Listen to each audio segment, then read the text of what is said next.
Today's session is on Youth Plenary, Climate Justice as a North Star for Intergenerational Equity. The session will be moderated by Dr. Ash Pachauri, founder of the POP movement, Protect Our Planet movement. We also have a fantastic line of speakers with us. Our youth leadership addressees for the day are Ms. Heeta Lakhani, founder and director, the ClimAct Foundation, Ms. Prachi Shevgaonkar, founder, Cool the Globe, and Mr. Ivan Ransom, founder, Resilience 2020, Mexico. I invite all the speakers onto the stage, please. Dr. Ash Pachauri, Ms. Heeta Lakhani, Ms. Prachi Shevgaonkar, and Mr. Ivan Ransom.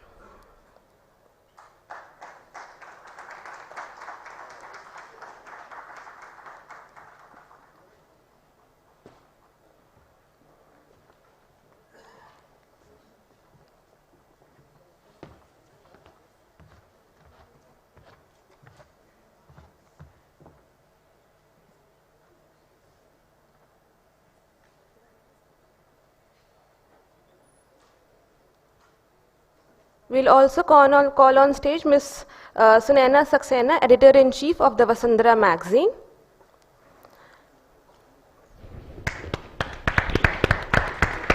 There's a seat missing for her. That's right. Okay.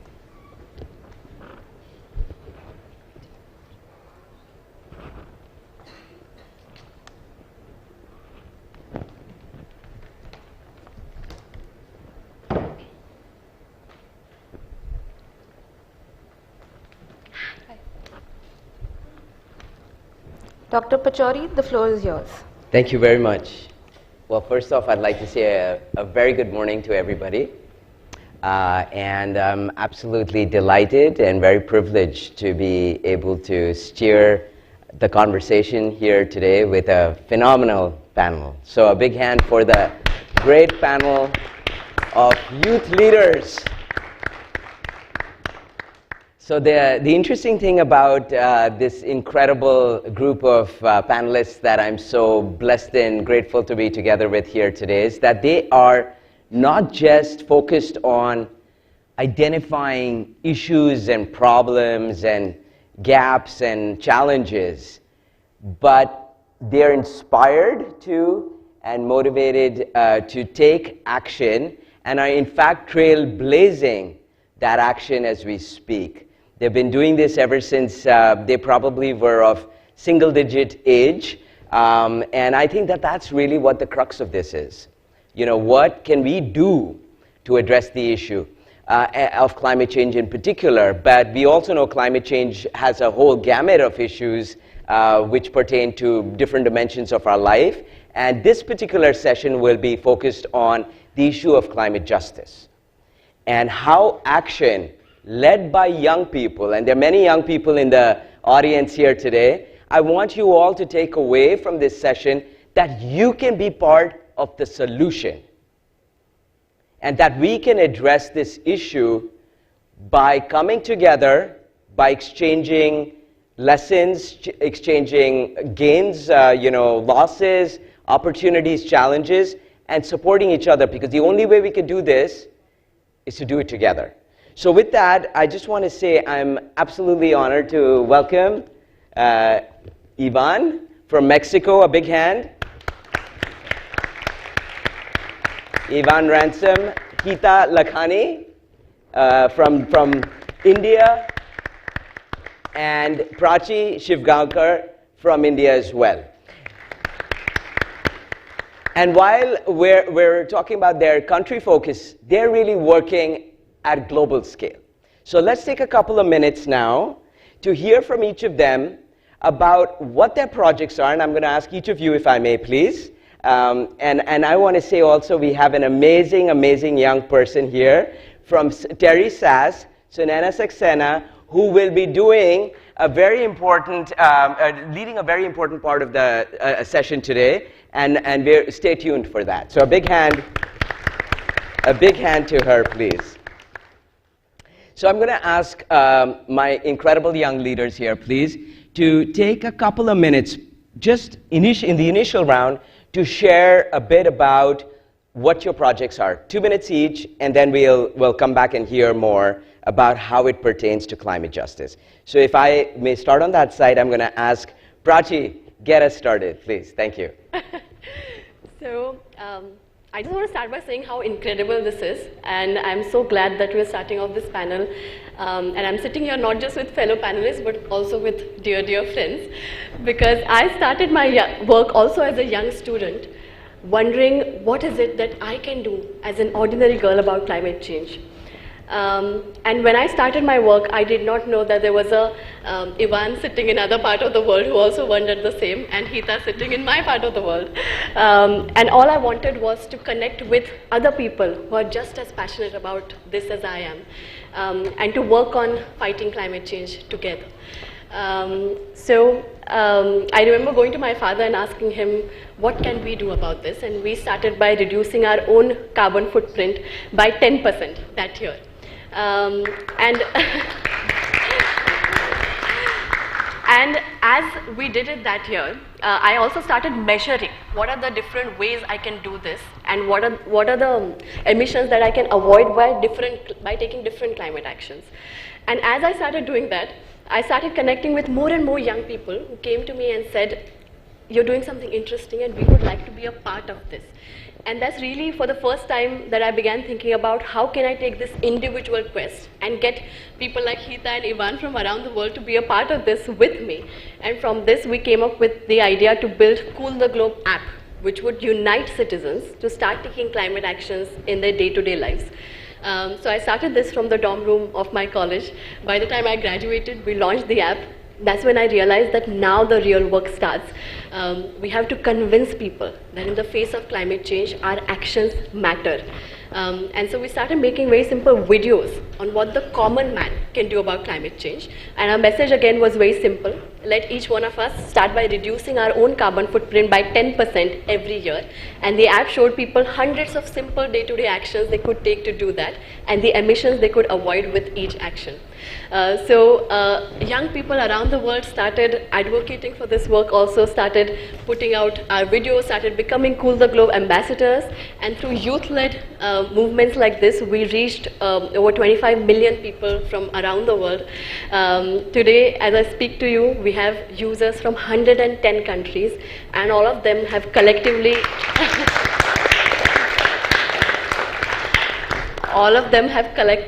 saved 2 million kg greenhouse gas emissions, and this is just the beginning. Now this year, we want to start getting communities on the app. So every school, every city, every organization has their own community for climate action, because we believe that the real power of climate action is in a collective effort. And when people like us come together and say, what can I do about climate change, miracles can happen.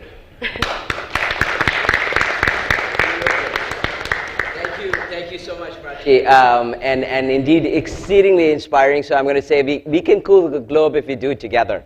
And this is a phenomenal tool and application to help support that, facilitate it, and of course, to bring us together. Like Prachi said, you know, we're able to do this if we could do it together, and she's connected with a larger family. So a big hand to you, Prachi.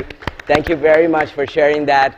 And we're with you in this phenomenal effort. Let me ask Heeta. Heeta is doing, you know, you can do justice. I know 2 minutes will never do justice. But if you could share with us a little bit about what the thrust of your action is, please. So my journey started also as a kid, and I was in school, and I live in the city of Mumbai, and I was, my school, basically the route to school passed by Marine Drive.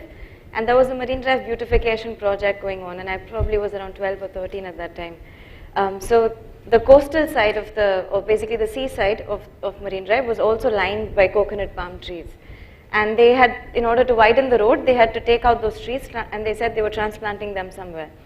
So this was one afternoon, as I was coming home from school, there was a huge coconut palm tree that was lying horizontal on this massive trailer. So I could see, they hadn't cut it down, they were probably transplanting it. So the roots were out in its glory, and instead of being vertical, you can imagine how big and tall the tree is, it was lying horizontal. And that image until today shakes me when I think about it. I felt so helpless. I could not understand how they were doing a beautification project by literally taking the natural beauty out of the space.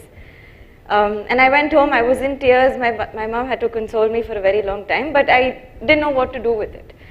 And I think that was in passing when someone, around that time and said, oh, if you care so much, you should be an environmentalist.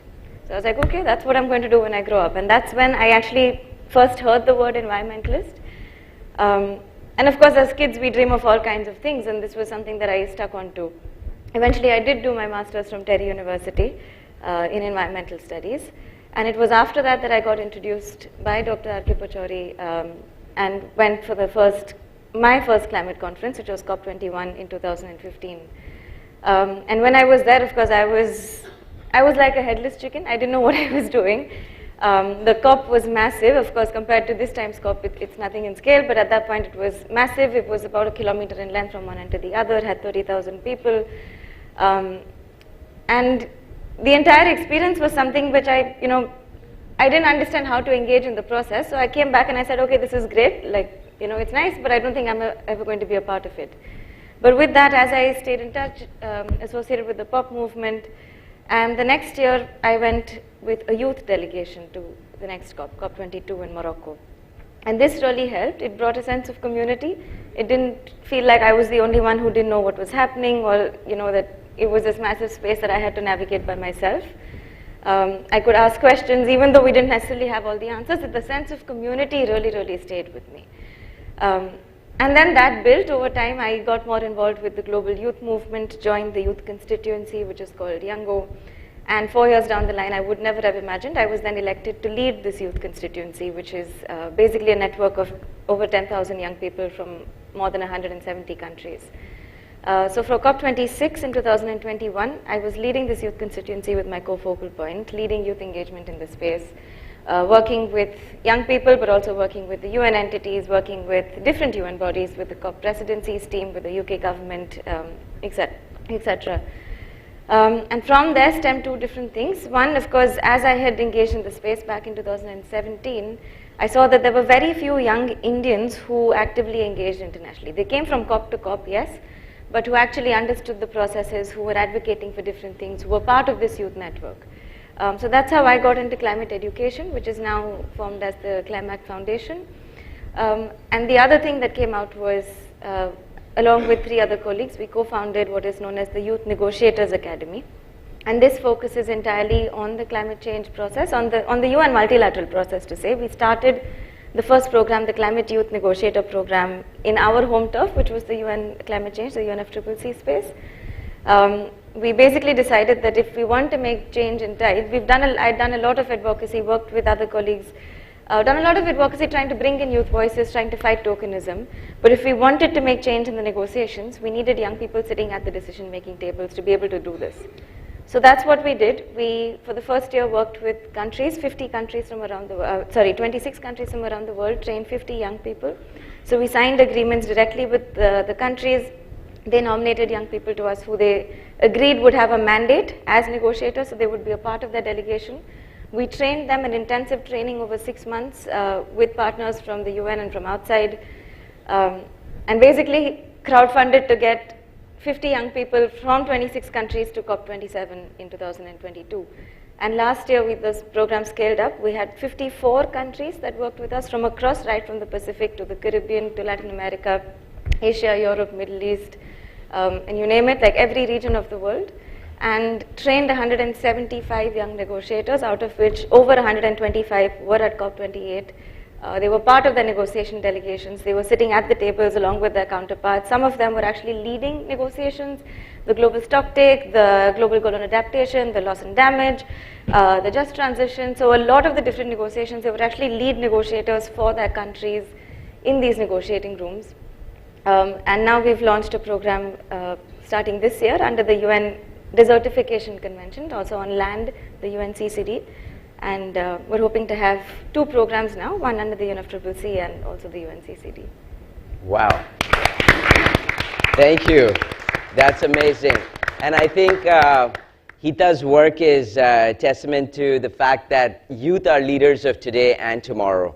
So please remember, it's not something that's way off. We have things to do, and we have things to do here now, and that you can be at the table. amplifying your voice, sharing your messages, and influencing policy. So there's a great connection between on the ground, grassroots, and policy level. And really that connect has to happen for us to be able to see change and experience it so it's perceptible. And I know you brought up the issue of just climate, negotiation and action, and I think that's really key. We'll get into some questions about climate justice. Thank you very much to both of you for sharing, and I'm going to ask Ivan now to talk to us a little bit about his work and the thrust of what he does. Thank you. Thank you so much. And thank you so much to everyone for having me here. It's a real pleasure and honor to be sitting here in this floor, sharing it with these amazing and brilliant persons who have promoted the leadership on the climate action. And well, also I wanted to say I'm speaking on behalf of myself, but also of Kevin Morales, who is the co-founder of Resilience 2020.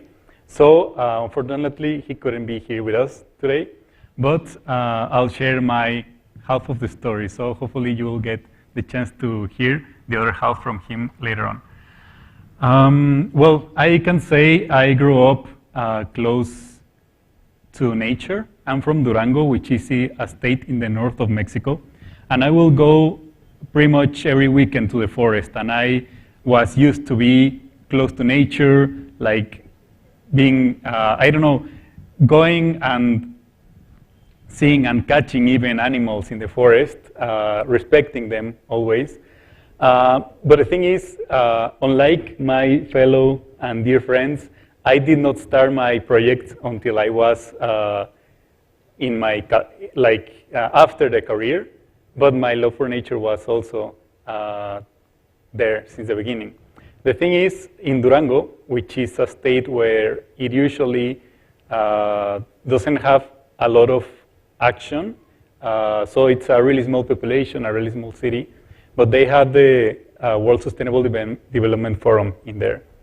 Thanks to that, I could meet, to begin with, Ash, the pop movement, but also Kevin Morales, which coincidentally, we have been classmates, but we didn't match when we were studying biology. That's what I studied. The thing is, there we could meet each other.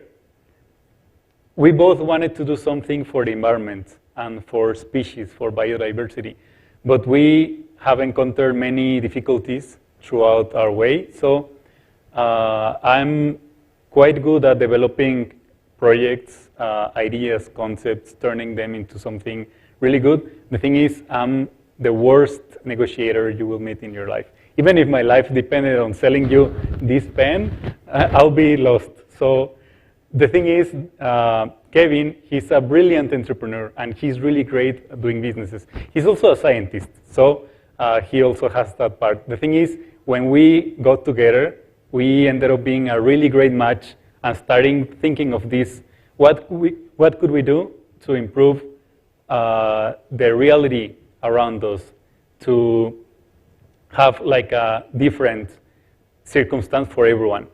The thing is, right after the WSDF, we returned to Mexico City, and I have been living there for many years, and Kevin also. And the thing is, COVID pandemic started.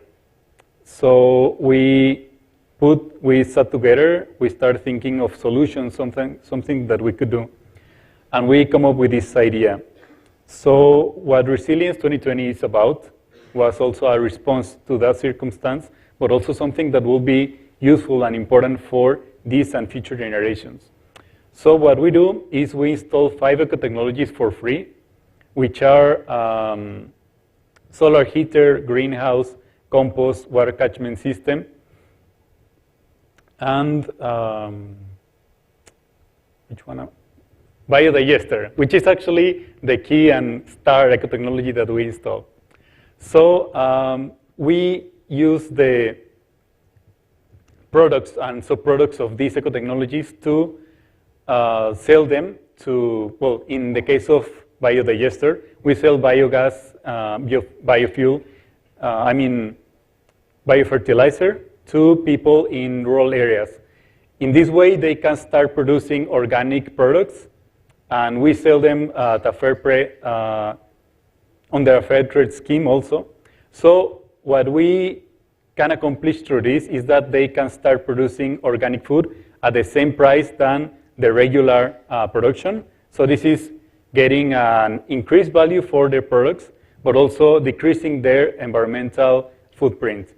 And then we buy, if they agree, this is not mandatory, if they agree, we buy their products and sell them back into cities, to restaurants, houses, so that we can close this cycle. Because sometimes, and this is under a fair trade scheme, because many times the middlemen are the ones who are mostly benefited from their products, and they ended up having like really difficult situations.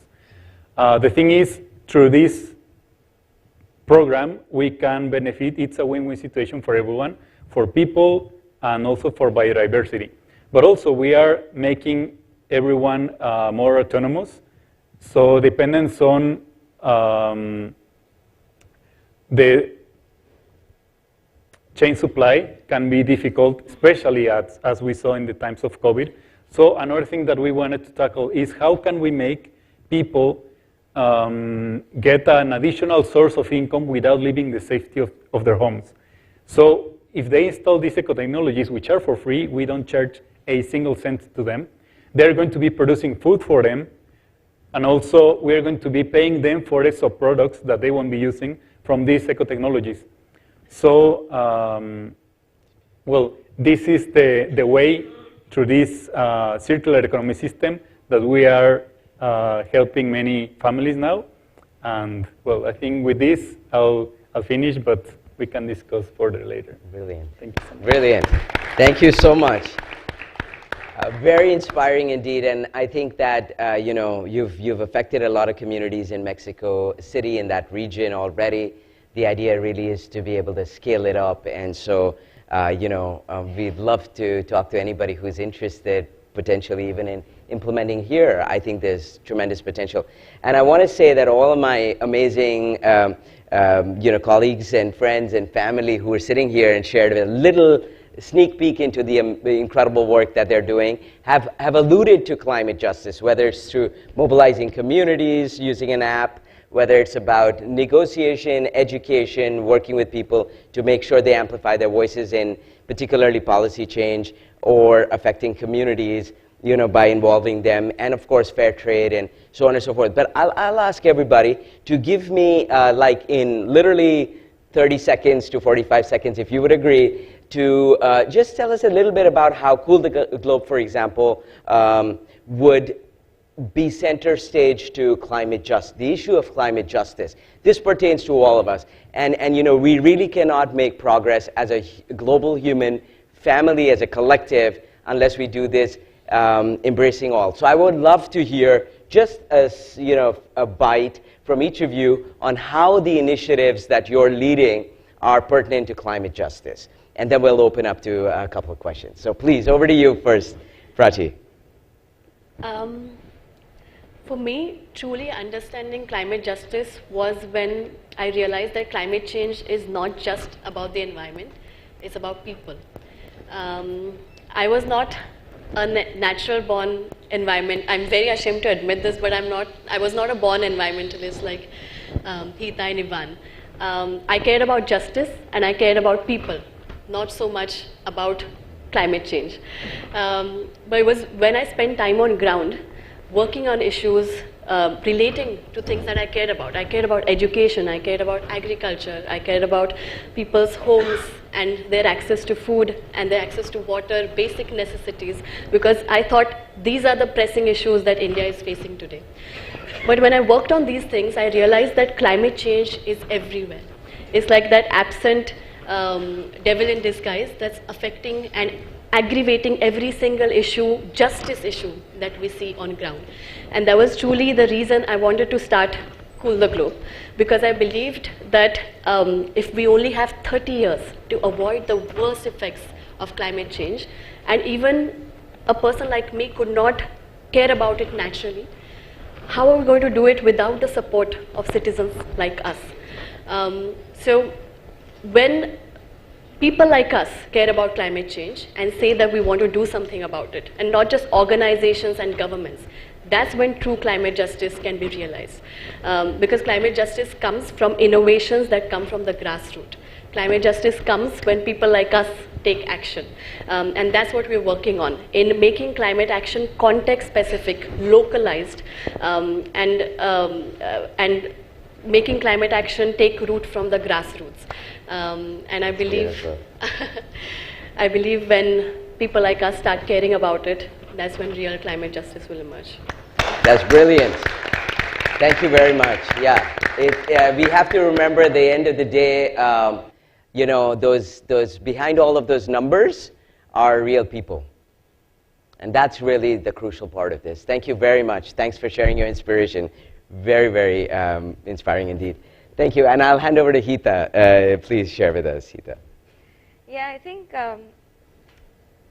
when I first got involved internationally, it took me a very long time to understand what the workings of the UN look like, the negotiations, just trying to sit in the rooms. I mean, the negotiations are all in English, but it is a language of its own. Where do you find documents? How do you move from point A to point B? I was privileged enough to have the support system to be able to learn and do this by myself, and it was a very steep learning curve. But if we wanted young people at decision-making tables, and the reason we wanted this is very simple. It is our future that we're talking about. But secondly, it is also lack of representation of some of the most vulnerable countries at the tables. Countries from the Pacific, countries from Africa, countries from parts of the world that don't have the financial means to have delegations as large as some of the other countries like the United States or the UK or Australia or you name it. Some of these delegations are probably 120 people, with at least half of them being legal teams. They will not sit in the rooms without their legal teams behind, giving them counsel on every single text of every single sentence of the text. And then there are countries like, for example, Niue, with a population of 1,200 people, or Vanuatu, that have 3 people on the delegation, or Lebanon. So there are countries that do not have the same amount of say in the negotiation rooms. One, because they're not economically powerful, but 2, because they just don't have that many people in the rooms to be able to do that. So if there are 6 negotiations going on parallelly and there are 2 people in the delegation, there are of course 4 topics that they're not looking at, and their voices are not included in those topics. So there were different areas when it comes to climate justice, and this is why when we did a program, we said it has to be global, and we have to empower young people to be able to speak shoulder to shoulder at the same table as their counterparts who've been there for the past 28 years. So that's the training. It's very intense, but it is intense for a reason, because if you're going there, if you're giving young people a seat at the table, the youth need to know what they're saying. You can't send in young people who are not trained. You can't send in young people, because then you add on to the tokenism in this space. So you need to be able to learn. They need to know what they're saying. They need to have context. And that was the biggest idea behind climate justice for us. That's brilliant. Absolutely brilliant. And yes, in order to be able to ensure that there's credibility and that young people are there saying things that are meaningful and negotiating around things that are significant is a very critical part, because we have to succeed in making this happen. And I just want to say, I think it's a one-of-a-kind program. So a big hand. You can all do it, really. I mean that. So, talk to them. And now I'm going to ask Ivan, please, to talk to us. I know fundamentally it's rooted in that, but if you can articulate it in a 30, 40 seconds, please, we'd love to hear from you. Thank you so much. Before starting, I will just want to invite you all to download the Cool the Globe app, to follow also Heeta and her brilliant job, and initiative, I mean. So how do we support intergenerational justice, climate justice? Besides producing organic food, decreasing farmers and people in the cities' carbon footprint, we are also supporting biodiversity in rural areas even. And also something really important is we are taking out, because I don't know, to be honest, how this system works in India about waste management. But at least in Mexico, not in many places, organic waste is separated from non-organic waste. The thing is, we by doing this, by separating organic waste, we can also decrease the amount of waste that is going to open wastelands. And also, something that is really important about our project or our initiative is that it's an intergenerational benefit. So as we are installing this for families, from the elderly to the youth, all of them are benefited with organic food, with this more autonomy, and also,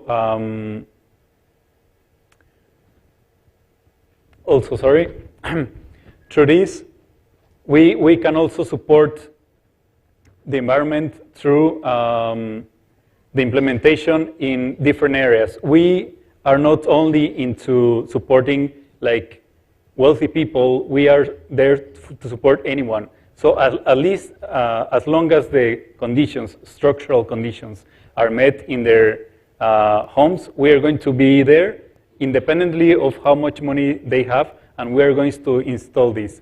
So this is work done for everyone. We try to not leave anyone behind.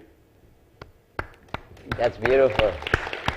Thank you so much. I just want to say, by definition, it's an initiative that embraces justice, because it's access to technologies, eco-technologies on a no-cost basis, and then, as you described, free trade. So a number of the communities that otherwise either are not, even though they might be the producers, are not the beneficiaries in terms of access to revenues from sales. So big hand for my incredible family here. And I just want to say I am totally conscious of time. So I know you probably have a lot of questions. I don't know if there's time for one question. Otherwise, what I'm going to do is I'm going to echo Ivan's voice and say, please do follow. But very importantly, don't just follow like passively. Really get active.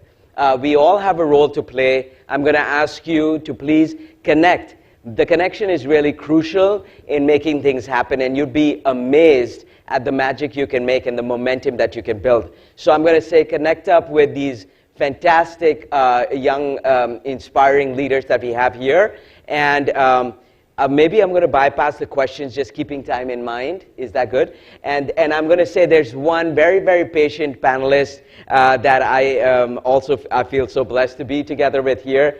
She's another one who's been not only studying at SAS, but also leading a phenomenal club. I think we'll hear a lot about it as she will share some documentation of the work that young people, just like yourselves, are in the process of leading. And again, I'm going to say everybody has a part to play. We have an incredible group of young volunteers right here. You can do something. It could be whatever it is within your realm, but contribute. Please be dedicated to that service to humanity, service to our planet, and service to all species we're so blessed to be together with. So with that, a big hand, and thank you very much. I'll let you take it away. Thank you. Thank you to all our speakers and everyone who joined us today. We now have the launch of the Vasundhara magazine by Ms. Sunaina Saxena, Editor-in-Chief of Vasundhara magazine at TERI School of Advanced Studies.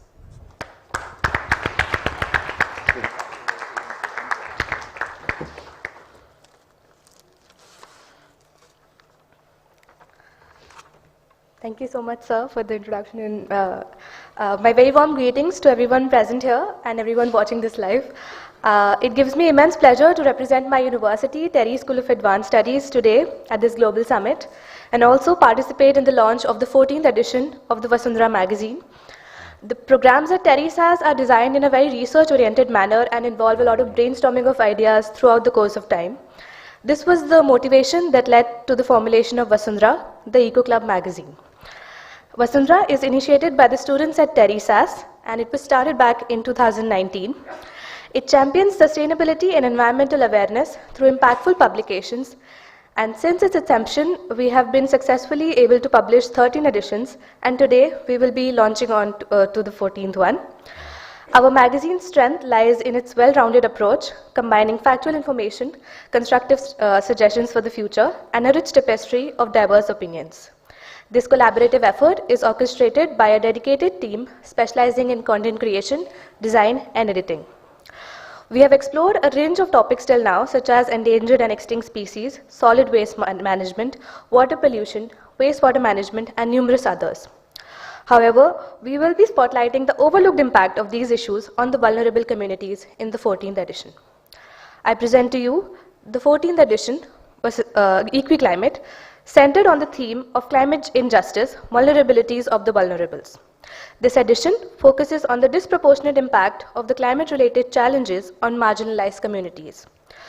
While many, through a collection of compelling articles, a thought-provoking interview, and captivating visuals, EquiClimate delves into intricate stories that highlight these issues. Taking an example of the recent Delhi floods that happened last year, they were a shock to all residents, causing widespread disruptions in commuting to work, schools, and colleges, and also caused disruptions in daily life due to the water clogging. While many of us managed to persevere, there were certain vulnerable communities who did not have air conditioners in their houses, were reliant on public transports, followed energy-efficient practices, and still suffered more than all of us. They had a very minimal contribution to the environmental degradation, still suffered a lot more than we all did. They had to face displacement, leave behind their belongings to seek refuge in streets or in relief camps. Edition 14th of Vasundhara voices such climate injustices faced by the vulnerable communities. This edition offers insight into the multifaceted impacts of climate change, including the plight of displaced tribal communities and health disparities in urban marginalized settings. Articles like Disparate Impact of Climate Change on Women shed light on the gender-specific challenges post-disaster. The global landscape of atrocities of climate injustice explores worldwide ramifications, from environmental refugees to geopolitical effects. More than just a compilation of articles, edition 14 of Vasundhara is a rallying cry urging the readers to confront the harsh realities of climate vulnerabilities and work towards a sustainable and resilient future. Our mission is to empower youth as agents of change by sharing stories that resonate, instilling a sense of responsibility and urgency. The magazine amplifies diverse voices, urging the younger generation to prioritize climate justice, sparking informed discussions and inspiring concrete actions for a sustainable world. This summit presents an ideal opportunity to address the climate injustices, and EquiClimate serves as a conduit for creativity, ingenuity, and youth perspectives in the pursuit of this positive change. I hope this edition leaves the readers with food for thought for this climate injustice and motivates them to play their part in working towards converging this gap. It is with great pride that I introduce the team responsible in this edition. The content, design, and editing verticals, they have been working religiously for the past few months. Lastly, I would like to express my sincere gratitude to Team TERI, Team WSDS, Team TERI SAS, Kamal Sir, and our Registrar Sir, Colonel B. Venkat, Shaili Kedia Ma'am, for providing me this opportunity to make this launch possible. Now, I would request Dr. Ash Pachauri Sir and all the other panelists to kindly do the honors and launch the magazine. The same is being launched via hyperlink, and an e-copy of this magazine will be available on the TERI SAS website shortly. Thank you. Thank you everyone for coming and witnessing this launch. We all are very grateful and promise to produce better editions in the future.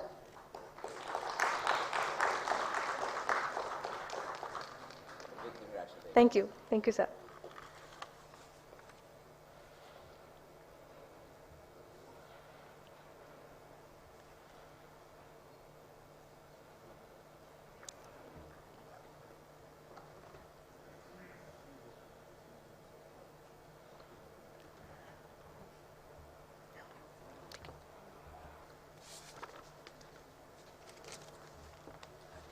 Thank you, Sunaina.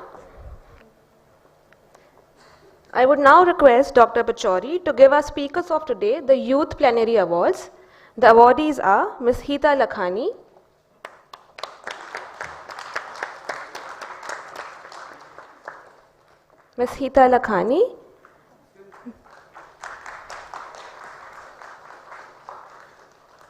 Ms Prachi Shevgaonkar,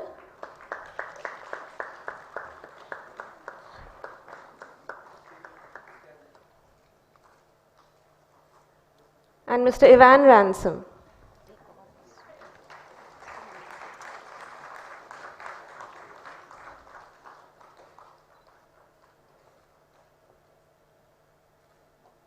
We have the award for Ms Sunaina Saxena as well, the editor-in-chief of Vasundhara magazine.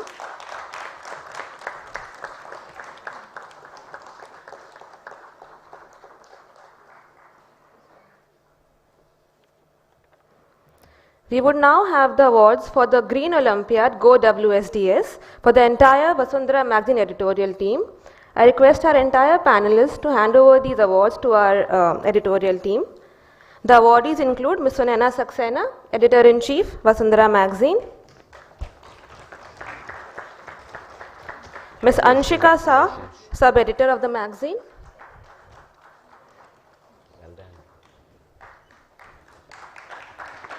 from the editing team, we have Mr Akash Ghosh,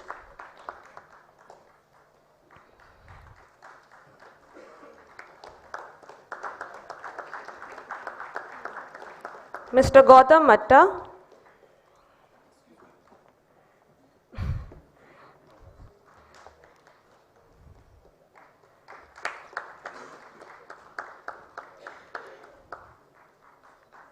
Rishu Gupta,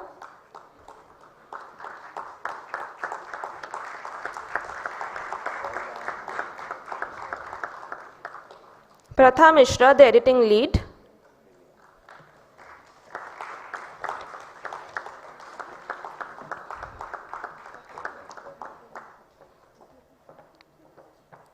from the content team, we have Ms Abhiniti Gupta,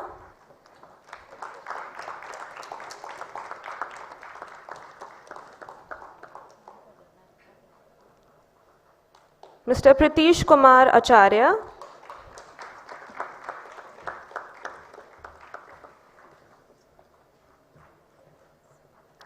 Ms Sana Grover,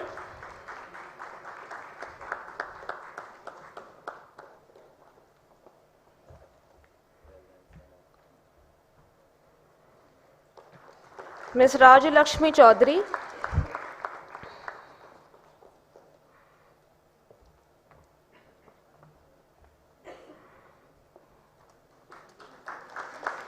Ms Anuja Ramugade,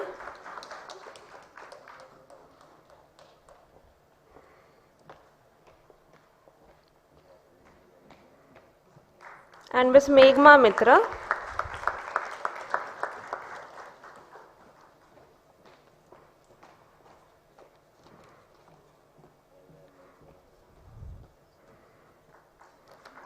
From the design team, we have Arundhati Paudel,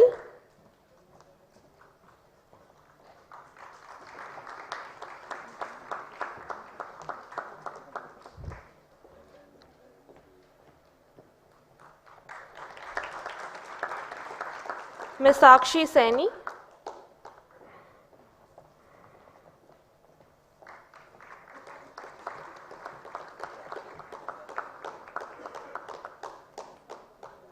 Ms Kanishka Pathak,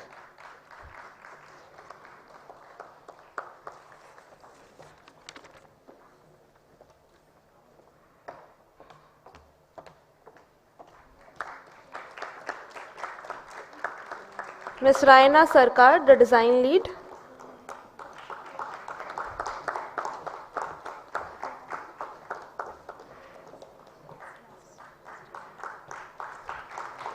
Vaishnavi,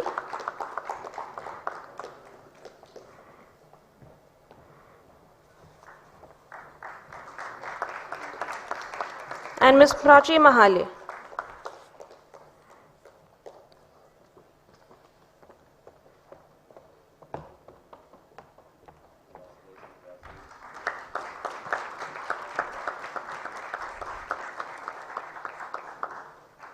Thank you everyone.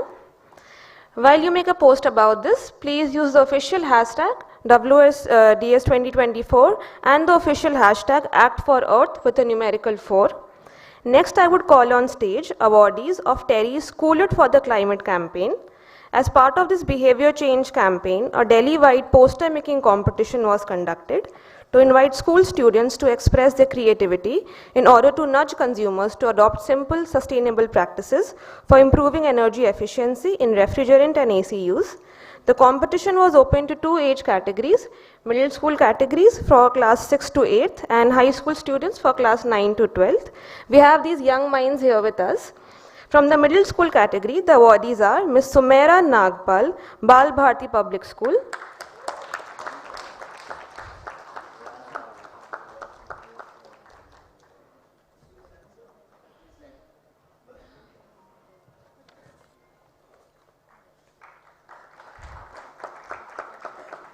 Mr. Ayushman Patnaik, Summerfield School.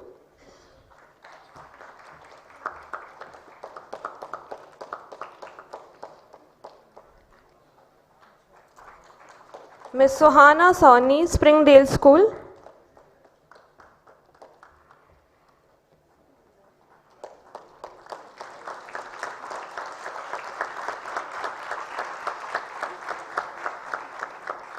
From the high school category, the awardees are Ms. Sia Singh, Air Force Golden Jubilee Institute.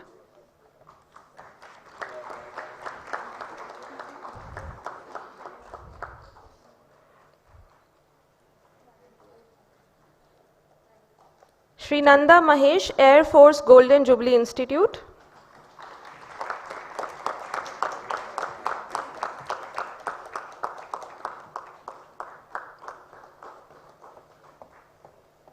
And Ms. Anushka Bethel, Birla Vidya Niketan.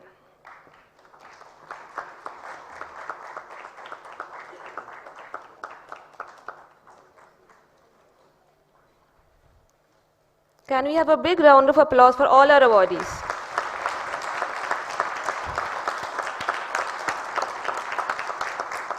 Thank you everyone for joining us for the youth plenary today. Thank you Dr. Pachauri and all our speakers. We will now begin the next session on women leadership here at 11:50 a.m. I request everyone to remain seated. Thank you.